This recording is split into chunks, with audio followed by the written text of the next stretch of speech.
जय हिंद, वंदे मातरम। दोस्तों, स्वागत है आप सभी का आपके अपने चैनल बीएससी एमबीएस शिवम में। और मैं शिवम दुबे आपका बहुत बहुत स्वागत करता हूं।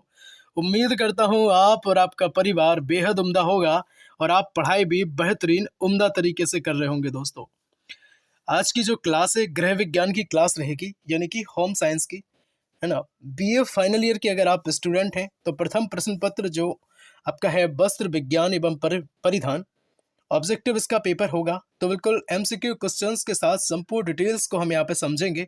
सभी यूनिवर्सिटीज़ के लिए ये जो क्लास है बेहद इंपॉर्टेंट रोल प्ले करेगी।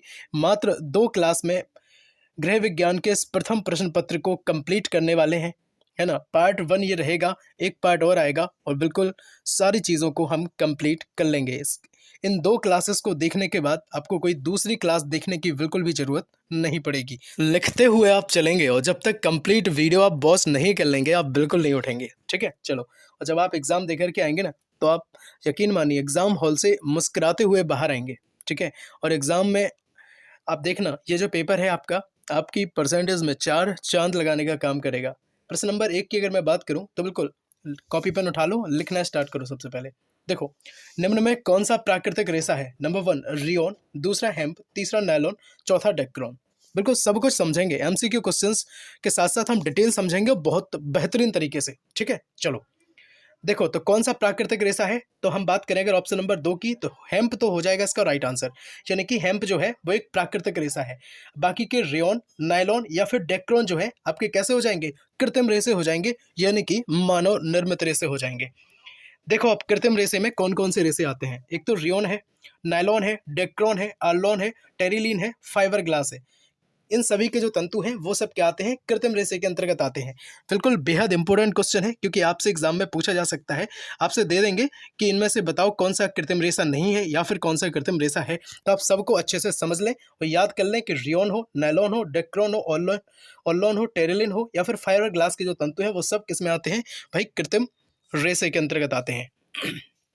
चलिए, अब हम समझेंगे कृत्रिम रेशे के और जो नाम है क्या नाम से जाने जाते हैं। तो देखो भाई, कृत्रिम रेशे जो है उन्हें हम संश्लेषित रेशा भी कहते हैं, मानव निर्मित रेशे भी कहते हैं। इन्हें रासायनिक विधि से जो है वो तैयार किया जाता है, इसलिए इन्हें हम रासायनिक रेशे भी कहते हैं। दोस्तों चलो, प्राकृतिक रेशे की अगर मैं बात करूं तो पेड़ पौधों से जो है प्राकृतिक रेशे प्राप्त किए जाते हैं, जंतुओं से, पशुओं से रेशे प्राप्त किए जाते हैं, कीड़ों से प्राप्त किए जाते हैं। बताओ, जैसे रेशम हुआ है ना, एक प्राकृतिक रेशा है ना रेशम, और वो कैसे प्राप्त किया जाता है? तो ये कीट से प्राप्त किया जाता है, ठीक। चलिए, प्रश्न नंबर 2 आपकी स्क्रीन पर रहेगा। मलमल के लिए प्रसिद्ध था, क्या प्रसिद्ध था? बनारस, ढाका, बालूचर या फिर चंदेरी। तो देखो, हम बात करें अगर राइट आंसर की तो हो जाएगा ढाका। ढाका जो है मलमल के लिए प्रसिद्ध था। और ढाका कहाँ है? कहना बांग्लादेश में है। ये बांग्लादेश की राजधानी हो जाती है। दोस्तों, अब देखो, मलमल हम समझें तो ये सूती वस्त्र के लिए जाना जाता है, मलमल, है ना। इसका सूती वस्त्र बनता है। और मैं अगर बात बताऊं तो मलमल बहुत सॉफ्ट होता है, बहुत मुलायम होता है मलमल का कपड़ा, है ना। आपने अगर कभी नोटिस किया हो या समझा हो, पढ़ा हो या फिर देखा हो तो आपको पता होगा इस बारे में, है ना। देखो, वैसे अगर देखें तो कोई कभी जो है वो कहता था कि मलमल के कपड़े को अगर किसी ने एक माचिस की डिब्बी में बंद कर लिया था और मलमल के कपड़े से ही जो है पूरा अपना ढकने के लिए भी काम आ गया था। तो मलमल का कहने का अर्थ ये था कि मलमल का कपड़ा जो है बहुत ज़्यादा सॉफ्ट होता है। प्रश्न नंबर 3 की अगर मैं बात करूँ, आपके सामने रहेगा, मानव की द्वितीय मूल आवश्यकता है। कौन सी द्वितीय मूल आवश्यकता है? वस्त्र है, सौंदर्य प्रसाधन है, भोजन है, मकान है। तो देखो भाई, सबसे पहली जो जरूरत है वो क्या है भाई? सबसे पहली जो जरूरत है वो है भोजन, है ना। रोटी जो है सबसे पहली जरूरत है। और दूसरी जरूरत क्या है भाई? वस्त्र जो है दूसरी जरूरत है। तो राइट आंसर इसका ऑप्शन नंबर 1 हो जाएगा, ठीक है। कि वस्त्र जो है मानव की दूसरी मूल आवश्यकता है। अब समझो, 3 आवश्यकताएं। देखो, मानव की जो 3 मूल आवश्यकता है कौन कौन सी है? एक तो है रोटी, कपड़ा और मकान। रोटी अर्थात भोजन, है ना, पहली जरूरत है। आपको सबसे पहले क्या चाहिए बताओ? सबसे पहले आपको भोजन चाहिए, है ना। सेकंड नंबर पे आपको क्या चाहिए? अगर आपको भोजन अच्छा मिल गया तो फिर आप क्या करेंगे? आपको वस्त्र चाहिए। फिर जब आपको वस्त्र मिल गए, भोजन मिल गया, फिर आपको रहने के लिए आवास चाहिए। इसके बाद आपको सामाजिक सुरक्षा चाहिए, है ना। फिर बाकी जितनी चीज़ें होती हैं फिर आपको वो चाहिए, है ना। फिर रुपया पैसा, है ना, फिर तो सबको चाहिए, गाड़ी बंगला, है ना। चलो, अब बात करेंगे प्रश्न नंबर 4 की। आपके सामने रहेगा, वस्त्र विज्ञान कला का तेजी से विकास हुआ था, कहाँ हुआ था? वस्त्र विज्ञान कला। देखो, वस्त्र विज्ञान कला से मतलब है कि वस्त्रों के ऊपर बहुत अच्छे से जो है कढ़ाई का काम, गोटे का काम, या फिर बहुत सारी अच्छी डिज़ाइन बनाना, या जो वस्त्र हैं उनको कई तरीके से बहुत अच्छे तरीके से बनाना। तो ये जो कला है उसका जो विकास है वो राजघरानों के संरक्षण में हुआ था उस समय, है ना। नेक्स्ट क्वेश्चन की अगर बात करें तो वस्त्र निर्माण की सबसे छोटी जो मूलभूत इकाई होती है वो होता है रेशा, तंतु। ठीक है, क्योंकि जो वस्त्र जो है वो कहीं ना कहीं हम यार्न से बनाते हैं, यानी कि धागे से बनाते हैं। ठीक है, रेशे से बनाते हैं, चाहे फिर वो धागा या रेशा जो है वो कृत्रिम हो या फिर कैसा हो, प्राकृतिक हो। अगर वीडियो पसंद आ रही है ना तो बिल्कुल लाइक जरूर कर दो, है ना। मुझे पता है अभी तक आपने लाइक नहीं किया है, चलो लाइक करो, उसके बाद मैं स्टार्ट करूँगा आगे, है ना। चलिए बात करूँगा नेक्स्ट क्वेश्चन की। प्रश्न नंबर 6 जो है आपके सामने है, निम्न में कौन सी विशेषता जो है वो रेशम की नहीं है ना। रेशम की विशेषता कौन कौन सी नहीं है, क्वेश्चन समझो, वो पूछ रहा है नहीं है। बाकी जो 3 विशेषताएं हैं वो रेशम की विशेषताएं हैं, एक विशेषता रेशम की नहीं है। अब आप समझो, नंबर 1, यह शुद्ध प्रोटीन तंतु है। क्या रेशम शुद्ध प्रोटीन तंतु है? सेकंड, यह गंधहीन तंतु है। चलो देखते हैं। तीसरा, यह तंतु हजारों फीट तक लंबे होते हैं। ऐसा है क्या? चौथे की बात करूं, वस्त्र निर्माण के बाद ये तंतु सिकुड़ जम जाते हैं। ठीक है, तो देखो अगर हम बात बताएं तो रेशम की विशेषता जो है वो ऑप्शन नंबर 4 नहीं है। ठीक है, रेशम जो है वो प्रोटीन तंतु है, शुद्ध प्रोटीन तंतु है, बिल्कुल सही बात है। गंधहीन तंतु है, बिल्कुल गंध नहीं छोड़ती है। और तंतु जो है हजारों फीट तक लंबे होते हैं, बिल्कुल होते हैं। रेशम के कीट से इसे हम फाइंड करते हैं, प्राप्त करते हैं, और ये जो है हजारों फीट तक इनके लंबे होते हैं। और देखो अगर देखें सेम, तो जो वस्त्र निर्माण के बाद ये तंतु तुरंत सिकुड़ व जम जाते हैं, तो ये जो है वो ऊन की विशेषता है दोस्तों। किसकी है? ऊन की है। ऐसा ऊन का काम होता है, ऊन जो है वो गंध भी देती है ना। और ऊन के जो तंतु हैं वो हजारों फीट तक लंबे नहीं होते हैं, 3-4 फीट तक होते हैं। ठीक है, चलिए नेक्स्ट फैक्ट जो है हम समझेंगे। सबसे पहले आप फैक्ट समझ लो कुछ। देखो, प्राकृतिक तंतुओं में सबसे अधिक मजबूत जो रेशा है, सबसे अधिक मजबूत की अगर बात करें तो रेशम है। रेशम से देखो यहाँ पे एक क्वेश्चन और बन सकता है कि रेशम कैसा तंतु है, तो आप बता देना कि भाई ये प्राकृतिक तंतु है, याद रखना इस बात को, है ना। और रेशम जो है सबसे अधिक मजबूत तंतु या रेशा जो है वो कौन सा है भाई, कहना रेशम है। ठीक है, अब प्राकृतिक तंतुओं में सबसे अधिक कमजोर रेशा की अगर बात करें तो भाई ऊन हो जाएगा। ठीक है, कौन हो जाएगा? ऊन हो जाएगा। इस बात को भी अपनी, है ना, गांठ बांध करके आप लिख लो। प्रश्न नंबर 7 आपकी स्क्रीन पर रहेगा, रेशे की महीनता की माप जो है किससे करी जाती है? तो भाई डेनियर में जो है माप करी जाती है। डेनियर इसकी इकाई हो जाएगी, यूनिट हो जाएगी मापने की। दोस्तों समझ गए? चलो सब्सक्राइब जरूर कर लो अपने परिवार VSC MBS शिवम को, जिससे आपको जो है सेकंड पार्ट आपको मिल पाए। नेक्स्ट क्वेश्चन जो है आपके सामने रहेगा, निम्न में से कौन सी विशेषता जो है वो रेशम की नहीं है? तो यह शुद्ध प्रोटीन तंतु है ना। 6 नंबर, हमें लग रहा है वही स्लाइड जो है फिर से लग गई है। चलिए कोई बात नहीं, माफ करना, ये फिर से वही स्लाइड लग गई थी। हम नेक्स्ट क्वेश्चन पे आएंगे। प्रश्न नंबर 8 जो है आपके सामने रहेगा स्क्रीन पे, कपास का जन्मदाता किस देश को माना जाता है? ठीक है, कपास का जन्मदाता जो है वो किस देश को माना जाता है? तो भाई कपास का जन्मदाता भारत को मानते हैं, है ना। और पूरे संसार में सबसे अधिक कपास जो है भारत में होती है। अब अगर भारत में देखें तो सर्वाधिक भारत में गुजरात राज्य में जो है सर्वाधिक कपास होती है। ठीक है, चलो अभी कुछ बातें और हैं जो मुझे आपको बतानी है। देखो, कपास से निर्मित जो वस्त्र होते हैं वो सूती वस्त्र उद्योग, सूती वस्त्र कहलाते हैं। क्या कहलाते हैं भाई? सूती वस्त्र जो है वो कपास से निर्मित वस्त्र कहलाते हैं। कपास की अगर बात करूं तो सबसे अधिक कपास जो है काली मिट्टी में होता है ना। और सबसे अधिक जो काली मिट्टी है वो कहाँ होती है? तो कहना महाराष्ट्र में होती है। सब कुछ बता दिया है आपको। ठीक है, काली मिट्टी के 1-2 नाम और बताओ आप। क्या रेगुन मिट्टी, चन्नोजम मिट्टी, है ना, कहते हैं कि नहीं कहते, बताओ। तो सबसे ज़्यादा कपास का होता है, सबसे ज़्यादा कपास गुजरात में होता है। लेकिन कपास किस मिट्टी में होता है? कहना काली मिट्टी में होता है। और काली मिट्टी कहाँ होती है? तो कहना महाराष्ट्र में होती है। ठीक है, और कपास से निर्मित वस्त्र क्या है? तो कहना सूती वस्त्र माने जाते हैं। और पूरे संसार में सबसे ज़्यादा कपास तो कहना भारत में होता है। ठीक है, और भारत में तो कहना गुजरात में। ठीक है, चलो प्रश्न नंबर 9 आपकी स्क्रीन पर रहेगा, बताइए। बहुत सुंदर, है ना, बहुत शानदार तरीके से आपने 8 क्वेश्चन को समझ लिया है। बेहतरीन ढंग से आप चीज़ों को कंप्लीट करते हुए चल रहे होंगे, उम्मीद करता हूँ ऐसे। सूती वस्त्र उद्योग का प्रारंभ जो है वो कब हुआ? तो 1818 में हुआ, है ना। प्रश्न 10, कोलकाता का हेम्प किसे कहा जाता है? तो भाई जूट को जो है कोलकाता का हेम्प कहा जाता है। नेक्स्ट क्वेश्चन जो है आपके सामने रहेगा 11, भारत में प्रथम सूती मिल कहाँ स्थापित की गई थी? तो भाई ग्लोस्टर में जो है कोलकाता के पास जो है वो सूती मिल स्थापित करी गई थी। वेरी इंपॉर्टेंट क्वेश्चन है ना।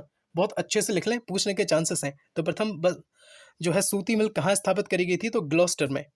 चलिए, कपास के रेशे की मजबूती का जो कारण होता है वो होती है ऐठन, क्योंकि ऐठे इसमें ऐठे हुए रहते हैं आपस में रेशे, ठीक है, तो ये बहुत ज़्यादा मजबूत हो जाता है। नेक्स्ट क्वेश्चन की अगर बात करें तो आपकी स्क्रीन पर रहेगा, रेशे जो गीले होने पर अधिक मजबूत हो जाते हैं। नंबर 1 कपास, रेशम, ऊन या फिर नायलॉन। देखो, जो कपास है ना, वो गीले हो जाए, अगर कपास को अगर हम गीला भी कर दें तो ये बहुत ज़्यादा मजबूत हो जाता है। तो ये जो क्वालिटी है वो कहीं ना कहीं कपास की देखी जाती है। नेक्स्ट आपकी स्क्रीन पर रहेगा 13 नंबर का क्वेश्चन, निम्न में प्राकृतिक जांतव रेशा एनिमल फाइबर है, क्या है भाई, तो ऊन जो है जानवरों से प्राप्त करी जाती है, जैसे भेड़ से प्राप्त करी जाती है ना। चलिए, फैक्ट के साथ हम चलेंगे चीज़ों को समझते हुए। रेशम के रेशे की जो प्राप्ति है कीड़े के कोनून की अवस्था से प्राप्त होती है। इसमें 2-3 अवस्थाएं होती हैं, गार्वा वगैरह निकालता है ना। इसके बाद ये लास्ट में जो है वो हम और रेशम के रेशा जो प्राप्त करते हैं वो कोनून से प्राप्त करते हैं। इंग्लिश में ये स्पेलिंग लिखी हुई है, वेरी इंपॉर्टेंट है ना। गांठ बांध लो, लिख लो, माइंड में सेट कर लो चीज़ों को, आप भूलेंगे नहीं, क्योंकि आप BSc MBA Shivam study platform का परिवार है ना, और परिवार के सभी सदस्य को अगर हम साथ लेकर के चलें तो बहुत ज़्यादा बेहतर रहेगा। नेक्स्ट क्वेश्चन आपके स्क्रीन पर रहेगा, प्रश्न नंबर 14। ऊन है, तो ऊन जो है एक बैड कंडक्टर ऑफ हीट है ना, ताप का कुचालक माना जाता है ऊन। शेयर कर दो वीडियो को, है ना, कहीं ना कहीं जब आप किसी का भला करते हैं तो आपके साथ भी बहुत अच्छा होता है। तो आपके जो दोस्त हैं, है ना, वो बहुत ज़्यादा परेशान हो रहे होंगे कि ऐसी क्लास नहीं मिल रही जिसमें पूरा जो है पेपर कंप्लीट हो जाए। तो बिल्कुल आप उन्हें बता दो कि क्लास मिल चुकी है और बहुत बेहतरीन और उम्दा तरीके से चीज़ों को यहाँ पर कंप्लीट किया जाता है। बिल्कुल, जय हिंद, वंदे मातरम आप सभी के माता पिता को। प्रश्न नंबर 15 आपकी स्क्रीन पर रहेगा। देखो दोस्तों, अगर आपको कभी भी, है ना, अपने आपका जो मनोबल है वो टूटने लगे ना, तो बिल्कुल एक बार अपने माता पिता की तरफ जरूर देख लेना, है ना। सारी चीज़ें आपके सामने हो जाएंगी, सब कुछ आपको समझ में आ जाएगा। तो बिल्कुल मेहनत करिए, है ना, और पूरी ईमानदारी के साथ अपनी चीज़ों को कवर करते हुए आप चलेंगे। कहीं ना कहीं ईश्वर जो है आपको आपका परिणाम जरूर देगा, आप सफल जरूर होंगे। नेक्स्ट क्वेश्चन की बात करें अगर, प्रश्न नंबर 15 आपकी स्क्रीन पर रहेगा, रेशम के कीड़े की आयु जो है वो कितनी होती है, तो भाई साहब 2 से 3 दिन इसकी आयु मानी जाती है, लेकिन कई जगह इसकी आयु जो है वो 2 माह भी दी गई है, लेकिन आप इसे याद रखेंगे। एग्जाम में अगर 2 से 3 दिन मिलता है तो आप इसे लगा देंगे, और अगर माह में अगर ऑप्शंस मिलते हैं तो आप 2 माह लगा देंगे। Very nice. चलिए, रेशम का जो जन्म है वो कहाँ से हुआ, तो भाई साहब चीन इसका आविष्कारक माना जाता है। रेशम का जो रेशा है वो कैसा रेशा है भाई, प्राकृतिक रेशा है। 2 से 3 पॉइंट जो है और हम यहाँ पे समझेंगे रेशम के बारे में। देखो, रेशम के कीड़े को तंतु प्राप्त करने के लिए किस अवस्था में मारा जाता है, तो भाई कहना कोनून अवस्था में, ठीक है, कोनून, वही हमने कोकून, सॉरी, वही हमें अभी आपको बताया था। रेशम कीट की अगर मैं बात करूँ तो ये 6 प्रकार के होते हैं। इतना आपके लिए जानकारी जो है वो सफिशियंट है। नेक्स्ट क्वेश्चन आपके सामने रहेगा, प्रश्न 16। देखो, सबसे लंबा प्राकृतिक रेशा है, तो भाई रेशम जो है सबसे लंबा प्राकृतिक रेशा है, अभी हमने आपको बताया था। और सबसे मजबूत रेशा की मैंने बात करी थी, तो वो भी कहीं ना कहीं क्या रेशम है, आप हमें कमेंट में बताओ जरा। प्रश्न 17, कौन सा प्रोटीन तंतु है, तो भाई साहब रेशम जो है एक प्रोटीन, शुद्ध प्रोटीन तंतु है। अभी हमने पहले क्वेश्चन में इतनी सारी जानकारी ली थी। देखो, रेशम कीट की एक प्रजाति की बात करूं तो वॉम्बेक्स मोरी जो है एक रेशम कीट की प्रजाति है। ये यहाँ से भी क्वेश्चन आपके एग्जाम में पूछा जा सकता है कि बताओ रेशम कीट की प्रजाति क्या है। तो आपको अगर वॉम्बेक्स मोरी दिखे तो आप बिल्कुल लगा देना, आपका आंसर बिल्कुल सही हो जाएगा। चलिए, नेक्स्ट क्वेश्चन, क्वेश्चन 18। प्रोटीन रेशे जो है वो बनते हैं, कैसे बनते हैं, तो भाई साहब कार्बन, हाइड्रोजन, ऑक्सीजन तथा नाइट्रोजन की हेल्प से जो है प्रोटीन रेशे बनते हैं। बिल्कुल। नेक्स्ट प्रश्न नंबर 19, जादुई रेशे के नाम से किसे जाना जाता है, तो रेयन को, नायलॉन को, सिल्क को या ऊन को। वेरी नाइस, बहुत शानदार क्वेश्चन है आपकी स्क्रीन पर। जादुई रेशे, तो जादुई रेशे की अगर बात करूं तो नायलॉन को जो है जादुई रेशे के नाम से जाना जाता है। अब नायलॉन से हम 2 से 3 फैक्ट के साथ हम पॉइंट समझेंगे। देखो, ये जो क्वेश्चन है 20-22 क्वेश्चन नहीं है, ये आपके 50 के आसपास क्वेश्चन है ना, क्योंकि बहुत सारी चीज़ों को हमने अब ऐसे इस तरह से समझ लिया है कि आपको पता नहीं चलेगा और चीज़ें जो है आपके माइंड में सेट हो जाएंगी।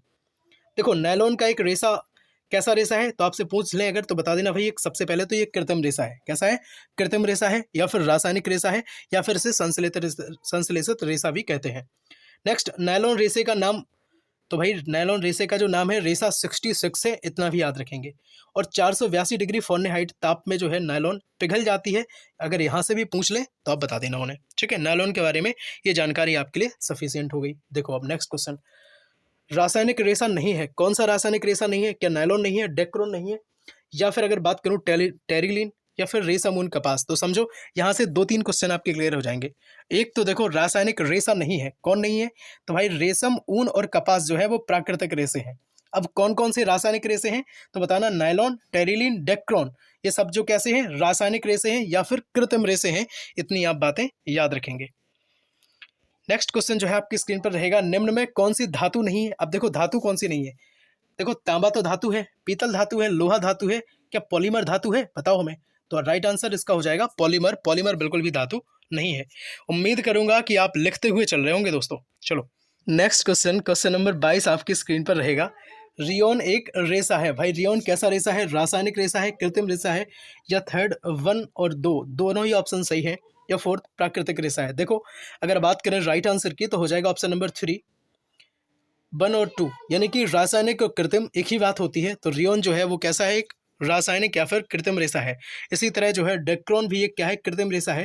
क्वेश्चन आने का यहाँ से बहुत ज़्यादा चांसेस हैं, इसलिए हमने रासायनिक और कृत्रिम रेशा को आपके माइंड में सेट करने की पूरी कोशिश करी है दोस्तों। देखो रियोन का जनक किसे माना जाता है? तो भाई रॉबर्ट हुक को माना जाता है। बताओ क्या कोस्का का भी जनक रॉबर्ट हुक को मानते हैं? आप बताओ हमें कमेंट में। केरल 1946 में जो है प्रथम रियोन फैक्ट्री जो है स्थापित करी गई थी। कहाँ करी गई थी? तो भाई बता देना, केरल में करी गई थी। कब? तो कहना 1946 में करी गई थी। बहुत बेहतरीन, बहुत उम्दा तरीके से आपने 22 क्वेश्चन को धुआं कर दिया है। प्रश्न नंबर 23 आपकी स्क्रीन पर रहेगा। धागे का पतलापन या फिर मोटापन दिलाने मापने वाले, क्या हम कैसे मापते हैं उसे? तो धागे का अंक जो है होते हैं, उस माप को हम कहते हैं, क्या कहते हैं भाई? धागे का अंक। और धागे की अगर महीनता को हमें मेजर करना है, मापना है, तो डेनियर इकाई की हमें जरूरत पड़ेगी दोस्तों। तो बिल्कुल प्रश्न नंबर 23 में 2 क्वेश्चन है। आप धागे की महीनता है ना, और आप पतलापन धागे का आप बहुत अच्छे से समझ लें, लिख लें। प्रश्न नंबर 24 आपकी स्क्रीन पर, स्ट्रेस धागे कैसे तैयार किए जाते हैं? देखो स्ट्रेस धागे वो धागे होते हैं जैसे आप जीन्स वगैरह लेकर के आए मार्केट से, है ना, या फिर आप कोई ऐसी चीज़ लेकर के आए जो कि जिसमें खिंचाव हो रहा है, फैलाव हो रहा है, तो वो कहीं ना कहीं स्ट्रेच धागे ऐसे कहलाते हैं, ठीक है। तो ये जो है कृत्रिम विधि से तैयार किए जाते हैं। कैसे तैयार किए जाते हैं? कृत्रिम विधि से तैयार किए जाते हैं, यानी कि मानव निर्मित है। बहुत शानदार तरीके से आपने चीज़ों को पढ़ लिया है। पार्ट 2 इसका बहुत जल्द आएगा, है ना। तो सब्सक्राइब जरूर कर लो, जुड़ जाओ और बेल आइकन प्रेस कर दो, जिससे आपको आने वाली क्लास का नोटिफिकेशन मिल जाए। और सबसे पहले आप अपने कॉलेज या फिर यूनिवर्सिटी का नाम लिख दो कि आप कहाँ से हैं, है ना। हम आपके सबके कमेंट पढ़ते हैं और हमें बहुत खुशी होती है, हमें बहुत अच्छा लगता है। देखो हम आपको एक बात और बताएं, जब हमने ये चैनल स्टार्ट किया था, कहीं ना कहीं ये सोच करके स्टार्ट किया था कि जो हर तबके के गरीब से गरीब बच्चे उन्हें पढ़ाऊँगा, है ना। क्योंकि जो फीस है कोचिंग संस्थानों की बहुत ज़्यादा हाई हो गई है ना। गुणवत्तापूर्ण जो है शिक्षा की उन्हें बहुत ज़्यादा आवश्यकता है आप सभी को, और वो नहीं मिल पा रही थी। तो फीस हाई होने की वजह से और गुणवत्तापूर्ण शिक्षा आपको उपलब्ध ना हो पाने की वजह से जो है चैनल हमें स्टार्ट करना पड़ा। और बिल्कुल जब तक सांस है ना दोस्तों, आप सबके लिए क्लास लाता रहूँगा, है ना। और आप बताओ नेक्स्ट क्लास जो है किस सब्जेक्ट की चाहते हैं? बिल्कुल आप सब परिवार हैं अपना। BASC VCOM के लिए जो क्लासेस है ये यहाँ पे हमने सेकेंड या थर्ड सेमेस्टर के लिए क्लास उपलब्ध कराई थी। आपके लिए भी बेहद इंपॉर्टेंट है अगर किसी का मानवीय मूल्य और पर्यावरणीय अध्ययन का जो एग्ज़ाम है वो क्लियर नहीं हुआ था, तो बिल्कुल देख डालें। बहुत सारी क्लासेस बना चुके हैं, सब्सक्राइब जरूर कर लें अपने परिवार। BSc MBA Shivam study platform से जुड़ जाएं और यूनिवर्सिटी का नाम जो है कमेंट सेक्शन में जरूर लिख दें, है ना। और वीडियो को अभी तक अगर आपने लाइक नहीं किया है तो बिल्कुल लाइक जरूर कर दो और शेयर कर दो दोस्तों में, है ना, उनका भी भला हो सके जिससे कि। ठीक है, मिलते हैं अगली क्लास में, तब तक के लिए जय हिंद, वंदे मातरम, भारत माता की जय।